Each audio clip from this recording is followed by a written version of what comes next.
simultaneous to the I-140. Again, another thing just to keep in the back of your mind. You don't have to totally understand that because we're talking about HLs and Bs today mostly.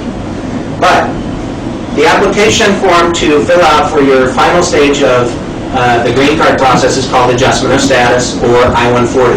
And that's the final stage of your green card process. If you don't want to do adjustment of status in the United States, you don't want them to change your immigration status and make you a permanent resident while you're in the U.S., you can apply for your immigration change in your green card at a U.S. consulate, and we call that consular processing, another term that you should know.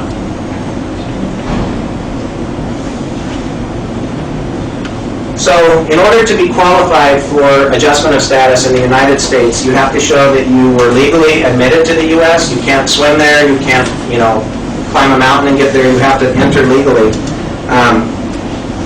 Except for certain exceptions, which don't apply to the majority of the people that you work with because they all come legally. You also must show that an immigrant visa number is available, and that has to do with the priority date structure that we talked about earlier. Okay? So once a person gets to the U.S., they have to maintain their status in order to successfully apply for the green card. They have to show that they're admissible, which means that they can't have any seriously negative factors outweighing the immigration benefit they're looking for. So if they had one crime, maybe one drunk driving or something like that, which is kind of serious in the U.S., but they give you usually one or two maybe breaks if they're small crimes. If you make a big crime, you've got to hire someone like me to go and try to fix that because, it's difficult.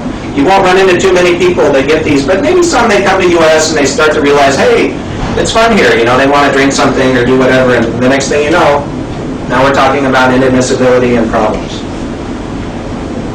So generally you'll have to undergo a medical exam to get your green card.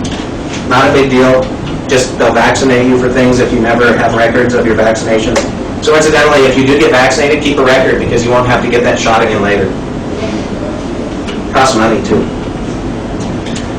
You'll be fingerprinted, so FBI will check your background, and also they check against Interpol and things like that, so that they try to find out if you've ever done anything anywhere that would be bad.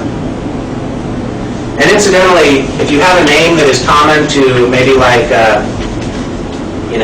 Al-Qaeda or something like that, you have some name that's just unfortunately matches the name of some bad person out there, you might wait for your green card a long time.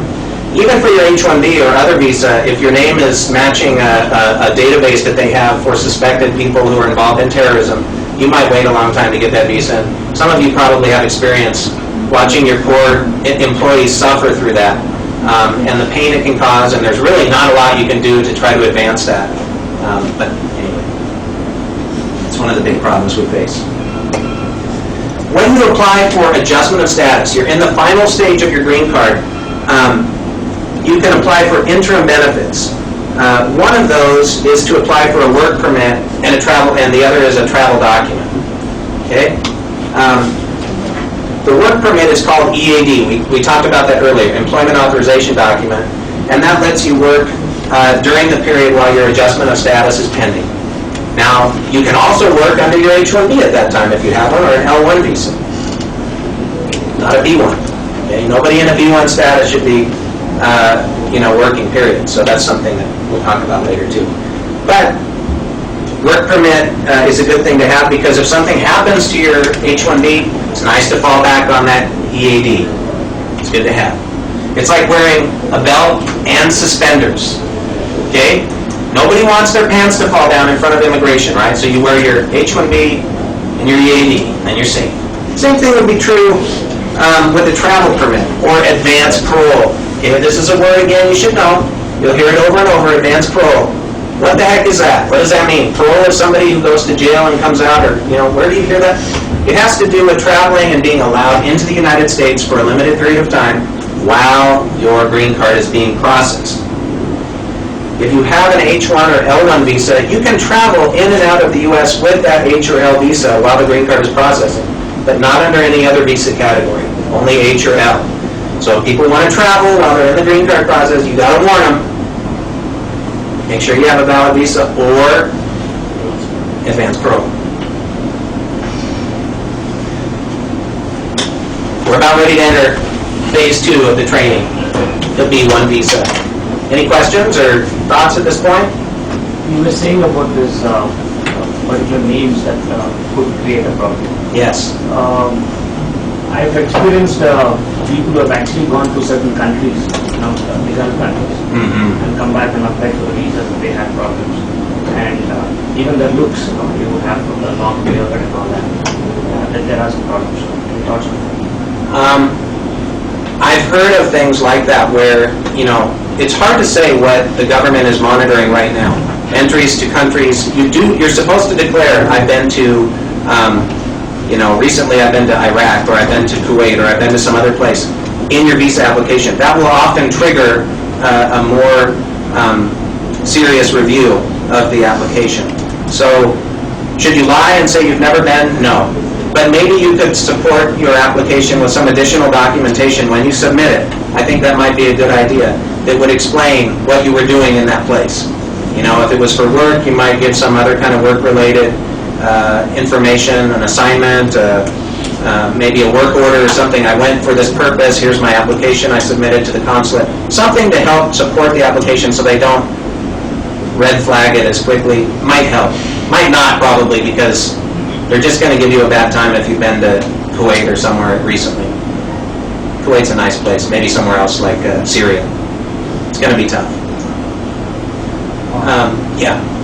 While the green card is in process, as you stated that you can travel into US on an H or L visa, is it restricted on a B visa? Yes. If you're in the green card process and you leave the US and you're not under H or L visa, they assume that you abandon your application. Okay? I can get you. If you're in the US Right. and you don't have H or L, Right. you're in the green card, your final stage of green card. If you leave, the application is over. Okay? Even if it's in the query level? If you're in adjustment of status, the final stage, Right. then it's done. Can't leave unless you have H or L visa or advanced parole before you leave. You need the approval before you leave, or else they might deny you entry when you come back. Or even if they let you back later in the green card, they might say, hey, you left, or you came back, you didn't have the approval before you left. Sorry, no green card for you. Try again.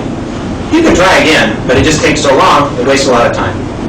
And maybe your status was bad, and it could just open a big can of worms. It's better to consult somebody before you leave if you're in the green card process, just to make sure everything is cool. Okay? Other questions? Good questions? And if your name is matching some list, that's hard. If you're on a list, it is just hard. There's a website developed recently by FBI. You can go to FBI.gov, and it says it will let you make a complaint. If your name was matched against somebody who is a terrorist and you're not a terrorist, and you were detained at immigration or you were made to wait 1 million years for your visa, you can complain. What does the complaint do? I don't know. It might be like a voice in the wind to immigration, but then again, maybe in the future it could be on your record somewhere that you're not the bad guy, and it might help you down the road. To add to his question, normally it's an administrative process which happens to find this kind of thing. What is it? Say it again. Normally it's an administrative process which normally the consulate or the embassy puts in when a person is found in this kind of a situation. Right. So how long does it take, and does it stop him to get into other kind of a visa? Usually it would stop him from getting any other visa. In my experience, it stops everything for as long as it takes. For example, if the person is waiting for H-1B visa and their green card becomes current at the same time, and they could enter as a green card holder to the U.S., still, that background check is going to be there at the embassy. And there's like 3 levels of background checks that come. One is usually like a 2-week or less. One is like a 1 to 3 months, and one is 3 to who knows how long. 3 months, it could be more, 6 months or more.